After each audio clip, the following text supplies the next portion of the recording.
What's up guys, this is Anthony from Anthony's Customs, and for this review we are looking at the DC Designer Series superhero Harley Quinn. So if you guys aren't familiar with this line of figures, it's a slightly larger scale than like your average Marvel Legends. It's not 1/12 scale, they're about 7 inches tall.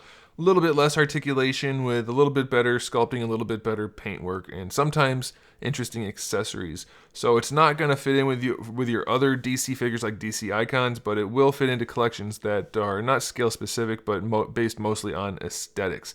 So let's go ahead and get it off the stand and take a closer look. This figure stands just about 18.5 centimeters tall to the top of the hair, a little bit under 18 to the top of her head, which makes her just shy of 7 inches to the top of the head and about little under 7.25 to the top of the hair. She only has 2 accessories really. One is a little display stand with the diamond pattern. Be careful though, this one's peg came out completely as I was trying to peg it into her foot, so make sure you hold on to the peg as you put it onto her. And then she also comes with an alternate head, which is a very stylized cartoon head, and it has an interesting feature. If you squeeze these back pieces of the head, they're soft plastic, and if you put it under water, it will suck up water, and then you put it on her head and you can squeeze them again, and you can see there's little tiny holes under the eyes. It makes it look like she's crying. The water comes out of those holes.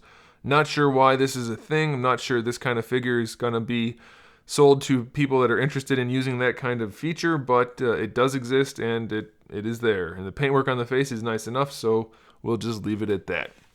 As far as the rest of the figure goes, very clean paintwork overall. I'm very pleased with it. It's nice where all the lines are, and it's got nice sculpt work. Everything's lined up nicely, so that's good.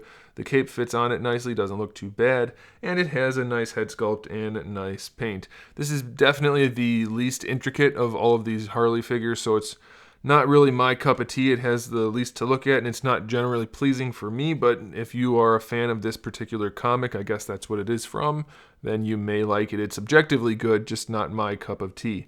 As far as the head articulation goes, it is technically a ball peg because you can just pop them off, and obviously it's just a ball socket in there, but you really just get a swivel out of there, so not a whole lot going on.